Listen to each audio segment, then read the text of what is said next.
சங்கதிர் சொந்தங்கள் அனைவருக்கும் வணக்கம். இது சங்கதிரின் இன்றைய முக்கிய செய்திகள். முதலில் தலைப்புச் செய்திகள். தமிழக அரசியல் வட்டாரத்தில் பெரும் சலசலப்பை ஏற்படுத்தியுள்ள தாவேகா விஜயின் பதிவு. மறைக்கப்பட்ட உண்மைகள். ரணில் விக்ரமசிங்கவின் இல்லத்திற்கு சென்ற சிஐடி அதிகாரிகள். வெளியான காரணம். உயிர்த்த ஞாயிறு தாக்குதல் விசாரணை. சாட்சிகளுக்கு கொலை மிரட்டல் மற்றும் திடுக்கிடும் சதித்திட்டங்கள் அம்பலம். அனூர் அரசாங்கத்திற்கு டஃப் கொடுத்த ஹேக்கர்ஸ். பல லட்சம் டாலர்கள் திருட்டு. முழிக்கும் அதிகாரிகள். அனுரவை கைது செய்வோம். நிதியமைச்சரின் செயலாளர் நெருக்கடியில். தொடரும் சோதனை. செல்வரூடாக உங்கள் விளம்பரங்களை சரியான வாடிக்கையாளர்களிடம் கொண்டு சேர்க்கின்றோம். இன்று இணையுங்கள். மின்னஞ்சல் முகவரி KATHIR606@gmail.com. உங்களின் அடுத்த வெற்றிகரமான விளம்பர பயணத்தை இன்றே தொடங்குவோம். இலங்கையில் மே 1 முதல் அறிமுகமாகும் புதிய நடைமுறை. உடனடியாக முறைப்பாடு செய்யவும். பஸ்ஸில் பயணிப்போருக்கு போலீசாரின் முக்கிய அறிவுறுத்தல். இதுபோன்ற செய்திகளை உடனுக்குடன் தெரிந்து கொள்ள செங்கதிர் சேனலை சப்ஸ்கிரைப் செய்து இணைந்திருங்கள். இனி விரிவான செய்திகள். முன்னாள் ஜனாதிபதி ரணில் விக்ரமசிங்கவின் தனிப்பட்ட வெளிநாட்டு பயணம் தொடர்பாகவே மைத்திரி விக்ரமசிங்கவிடம் குற்றப்புலனாய்வுத்துறை வாக்குமூலங்களை பதிவு செய்துள்ளதாக தெரியவந்துள்ளது. முன்னாள் ஜனாதிபதி ரணில் விக்ரமசிங்கவின் இல்லத்திற்கு சென்று குற்றப்புலனாய்வு திணைக்களத்தின் அதிகாரிகள் நேற்று முன்தினம் வாக்குமூலங்களை பதிவு செய்திருந்தனர். முன்னாள் ஜனாதிபதி ரணில் விக்ரமசிங்கே ரூபாய் 1.66 பில்லியன் பொது நிதியை செலவழித்து மேற்கொண்ட தனிப்பட்ட வெளிநாட்டு பயணம் தொடர்பாகவே விசாரணை மேற்கொள்ளப்பட்டுள்ளது. நேற்று முன்தினம் பிற்பகல் கொழும்பு 3/5 தளத்தில் உள்ள அவரது இல்லத்திற்கு சென்ற சிஐடி அதிகாரிகள் குழு மைத்திரி விக்ரமசிங்கவிடமிருந்து இந்த வாக்குமூலத்தை பதிவு செய்துள்ளது. அவரது உடல்நிலை குறித்து அவரது வழக்கறிஞர்கள் விடுத்த கோரிக்கையின் பேரில் இல்லத்தில் வைத்து இந்த வாக்குமூலம் பெறப்பட்டுள்ளதாக தெரிவிக்கப்படுகின்றது. மீண்டும் விசாரணை. தனிப்பட்ட வெளிநாட்டு பயணத்திற்காக ரூபாய் 1.66 பில்லியன் பொது நிதியை பயன்படுத்தி குற்றச்சாட்டின் பேரில் முன்னாள் ஜனாதிபதி ரணில் விக்ரமசிங்க மீது கோட்டை நீதவான் நீதிமன்றத்தில் சிஐடி வழக்கு பதிவு செய்துள்ளது. இந்த வழக்கு புதன்கிழமை 29 பிற்பகல் 2 மணிக்கு கோட்டை நீதவான் நீதிமன்றத்தில் மீண்டும் விசாரணைக்கு வரவுள்ளமை குறிப்பிடத்தக்கது. இலங்கை நிதியமைச்சின் கணினி அமைப்புகளை ஊடுருவி இணைய குற்றவாளிகளால் 2.5 மில்லியன் அமெரிக்க டாலர் கொள்ளையடிக்கப்பட்ட சம்பவம் தொடர்பில் சர்வதேச நாணய நிதியம் தனது அவதானத்தை செலுத்தியுள்ளது. இது தொடர்பாக பதிலளித்த சர்வதேச நாணய நிதியத்தின் ஊடக பேச்சாளர், வெளிநாட்டு வளங்கள் திணைக்களத்தின் கணினி அமைப்புக்குள் அத்துமீறி நுழைந்ததை உறுதிப்படுத்தி நிதியமைச்சு வெளியிட்ட அறிக்கையை தாம் அறிந்திருப்பதாகவும் இந்த முக்கிய நகர்வை மிக நெருக்கமாக கண்காணித்து வருவதாகவும் தெரிவித்துள்ளார். ஆஸ்திரேலியாவிற்கு வழங்க வேண்டிய கடன் தவணையை செலுத்துவதற்காக இந்த நிதி ஒதுக்கப்பட்டிருந்தது. 2022 ஏற்பட்ட பாரிய பொருளாதார நெருக்கடியிலிருந்து மீண்டு வரும் இலங்கை தற்போது சர்வதேச நாணய நிதியத்தின் திட்டத்தின் கீழ் செயற்பட்டு வருகின்றது. ஏற்கனவே 46 பில்லியன் அமெரிக்க டாலர் கடனை செலுத்த முடியாமல் இலங்கை வங்குரோத்து நிலையை அறிவித்திருந்தமை குறிப்பிடத்தக்கது. தற்போது சர்வதேச நாணய நிதியத்தின் நீடிக்கப்பட்ட நிதி வசதி திட்டத்தின் 5வது மற்றும் 6வது மீளாய்வுகள் தொடர்பாக இணக்கப்பாடு எட்டப்பட்டுள்ளது. இந்த மீளாய்வு நிறைவேற்றப்பட்டதும் இலங்கைக்கு சுமார் 700 மில்லியன் அமெரிக்க டாலர் நிதி கிடைப்பதற்கான வாய்ப்புகள் உள்ளது.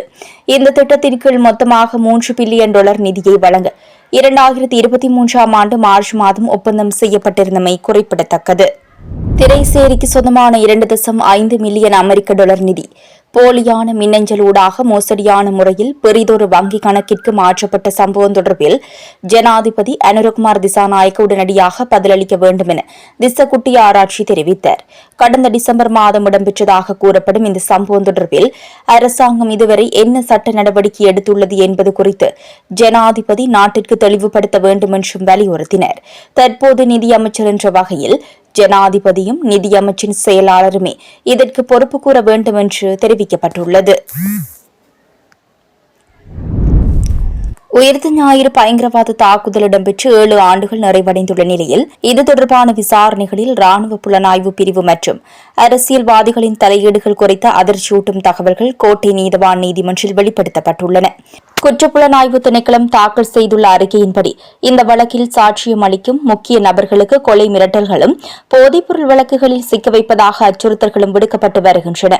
முன்னாள் ராஜாங்க அமைச்சர் பிள்ளையான் எனப்படும் சிவனேசதுரை சந்திரகாந்தன் மட்டக்களப்பு சிறையில் இருந்த சென்றபோது பேராசிரியர் ரொஹான் குணரத்ன அவரை 3 முறை சந்தித்துள்ளமை கண்டறியப்பட்டுள்ளது. இந்த தாக்குதல் IS அமைப்பினால் மட்டுமே நடத்தப்பட்டது என்ற பிம்பத்தை உருவாக்குவதற்காக இவர்கள் இருவரும் இணைந்து புத்தகங்களை வெளியிட்டுள்ளதாக தெரிவிக்கப்படுகின்றது. அதேபோல் வவுனதீவில் 2 காவல்துறையினர் கொல்லப்பட்ட சம்பவத்தை சக்ரான் குழுவினர் செய்த போதிலும் அதனை விடுதலை புலிகள் மீது திசை திருப்ப திட்டமிட்ட முயற்சிகள் மேற்கொள்ளப்பட்டமையும் விசாரணையில் தெரியவந்துள்ளது. இந்த சதித்திட்டங்கள் குறித்து தகவல் வழங்கும் சாட்சிகளை ராணுவ புலனாய்வு பிரிவினர் மற்றும் காவல்துறை உத்தியோகத்தர்கள் தொடர்ச்சியாக அச்சுறுத்தி வருகின்றனர். சாட்சிகளுக்கு பணம் மற்றும் வெளிநாட்டு பயண ஆசை காட்டுதல், அதற்கு இணங்காதவர்களை உந்துருடுகளில் பின்தொடர்ந்து கண்காணித்தல் மற்றும் போதைப்பொருள் வழக்குகளில் சிக்க வைப்பதாக மிரட்டுதல் போன்ற செயற்பாடுகள் குறித்து நீதிமன்றில் விவரிக்கப்பட்டது. குறிப்பாக தேசிய தௌஃபிக் ஜமாத் அமைப்புக்கு ராணுவ புலனாய்வு பிரிவினர் ஆயுதங்களை வழங்கியதாக தகவல் வெளியிட்ட சாட்சிக்கு மட்டக்களப்பு சிரேஷ்ட பிரதி காவல்துறை மா அதிபர் அலுவலக உத்தியோகத்தர்கள் நேரடியாக கொலை மிரட்டல் விடுத்துள்ளமையும் அம்பலமாகியுள்ளது. தாக்குதல் குறித்து முன்கூட்டியே அறிந்திருந்த ராணுவ அதிகாரி ஒருவரை பற்றி தகவல் வழங்கிய சாட்சி போலி பேஸ்புக் கணக்கு மூலம் வரவழைக்கப்பட்டு தாக்கப்பட்டுள்ளார். இந்த சூழலை மிகவும் பாரதூரமானது என வர்ணித்த கோட்டை நீதவாணி சுருநீதிக்குமார சாட்சிகளின் பாதுகாப்பை உறுதிப்படுத்த நீதிமன்ற உத்தரவுகளுக்காக காத்திருக்க தேவையில்லை என்றும் சட்டமா அதிபர் திணைக்களம் இதுகுறித்து உடனடி நடவடிக்கை எடுக்க முழு அதிகாரம் கொண்டுள்ளது என்றும் உத்தரவிட்டுள்ளார். செல்வதூடாக உங்கள் விளம்பரங்களை சரியான வாடிக்கையாளர்களிடம் கொண்டு சேர்க்கின்றோம். இன்று இணையுங்கள். மின்னஞ்சல் முகவரி KATHIRSEN606@gmail.com. உங்களின் அடுத்த வெற்றிகரமான விளம்பர பயணத்தை இன்றே தொடங்குவோம். பொது போக்குவரத்தில் ஈடுபடும் இலங்கை போக்குவரத்து சபை மற்றும் தனியார் பேருந்துகளில் பயணிகளிடம் நிர்ணயிக்கப்பட்ட கட்டணத்தை விட அதிக கட்டணம் வசூலிப்பவர்களுக்கு எதிராக கடுமையான சட்ட நடவடிக்கை எடுக்கப்படும் என போலீஸ் தலைமையகம் அறிவித்துள்ளது. நிர்ணயிக்கப்பட்ட கட்டணத்தை விட அதிக பணம் வசூலிக்கப்படுவதாக கிடைக்கப்பெற்ற பொதுமக்களின் முறைப்பாடுகளுக்கு அமைய இந்த நடவடிக்கை எடுக்கப்பட்டுள்ளது. போலீசாரும் தேசிய போக்குவரத்து ஆணைக்குழு அதிகாரிகளும் இணைந்து மேற்கொண்ட சோதனைகளின் போது இவ்வாறான மோசடிகள் இடம்பெறுகின்றமை உறுதி செய்யப்பட்டுள்ளது. இது தொடர்பில் எழுத்து மூலமான அல்லது வாய்மொழி மூலமான முறைப்பாடுகள் கிடைக்கும் பட்சத்தில் மோட்டார் வாகன சட்டம் மற்றும் தண்டனை சட்டக்கோவையின் கீழ் விசாரணைகளை முன்னெடுத்து சம்பந்தப்பட்டவர்களுக்கு எதிராக சட்ட நடவடிக்கை எடுக்கப்படும் என அறிவிக்கப்பட்டுள்ளது. துரித தொலைபேசி இலக்கங்கள் எனவே பேருந்துகளில் பயணிக்கும் போது நிர்ணயிக்கப்பட்ட கட்டணத்தை விட கூடுதலான தொகையை வழங்க வேண்டாம் எனவும் அறிவுறுத்தப்பட்டுள்ளது. இவ்வாறான சட்டவிரோத செயல்களில் ஈடுபடும் பேருந்துகள் குறித்து 118, 119 ஆகிய துரித தொலைபேசி இலக்கங்கள் ஊடாகவோ அல்லது அருகிலுள்ள போலீஸ் நிலையத்திலோ முறைப்பாடு வழங்குமாறு போலீசார் பொதுமக்களிடம் கோரிக்கை விடுத்துள்ளனர். இலங்கையின் முதல் டிஜிட்டல் மோட்டார் காப்பீட்டு அட்டை மே 1 முதல் அறிமுகப்படுத்தப்படும் என நிதி திட்டமிடல் மற்றும் பொருளாதார அபிவிருத்தி அமைச்சு அறிவித்துள்ளது. இது தொடர்பான அமைச்சின் தகவலின் மேலும் இந்த முயற்சி தேசிய டிஜிட்டல் மயமாக்கலில் ஒரு படி முன்னேற்றத்தை குறிக்கிறது. இது பொதுமக்கள் பாதுகாப்பை மேம்படுத்தும் என எதிர்பார்க்கப்படுகின்றது. சுற்றுச்சூழல் நிலைத்தன்மை மேலும் பிளாஸ்டிக் அட்டைகளுக்கு பதிலாக இது அறிமுகப்படுத்தப்படுவது சுற்றுச்சூழல் நிலைத்தன்மைக்கும் துணை புரியும் என எதிர்பார்க்கப்படுகின்றது. இந்த டிஜிட்டல் மோட்டார் காப்பீட்டு அட்டை இலங்கை காப்பீட்டு ஒழுங்குமுறை ஆணைக்குழு, இலங்கை காப்பீட்டு சங்கம் மற்றும் இலங்கை போலீசார் ஆகிய துறைகளுடன் இணைந்து தொடங்கப்படும் என்றும் குறிப்பிடப்பட்டுள்ளது. தாய்லாந்திலிருந்து நாட்டிற்கு கொண்டுவரப்பட்ட சுமார் 2.55 கோடி ரூபாய் பெறுமதியான குஷ் ரக போதைப் பொருளுடன் ஒருவர் கைது செய்யப்பட்டுள்ளார். கைது செய்யப்பட்ட சந்தேக நபர் கொழும்பைச் சேர்ந்த 33 வயதுடைய தொழில்முறை புகைப்பட கலைஞர் என அடையாளம் காணப்பட்டுள்ளார். கட்டுநாயக்க வானூர்தி நிலையத்தில் சுங்கப்பிரிவின் போதைப் பொருள் கட்டுப்பாட்டு பிரிவின் அதிகாரிகளால் அவர் கைது செய்யப்பட்டுள்ளார். இவர் பாங்காக்கிலிருந்து கட்டுநாயக்க வானூர்தி நிலையத்தை வந்தடைந்துள்ளார். வானூர்தி நிலையத்திலிருந்து வெளியேற முயன்றபோது சுங்கப்பிரிவின் போதைப்பொருள் கட்டுப்பாட்டு பிரிவு அதிகாரிகளுக்கு ஏற்பட்ட சந்தேகத்தின் பேரில் அவர் சோதனையிடப்பட்டார். இதன்போது சந்தேக நபரின் பயணப்பொதியில் இருந்த உலர்ந்த பல பைக்கெட்டுகளை பிரித்து அதற்குள் இருந்த பழங்களை அகற்றிவிட்டு மிகவும் நுணுக்கமான முறையில் போதைப்பொருளை பொதி செய்து மறைத்து வைத்திருந்தமை கண்டறியப்பட்டுள்ளது.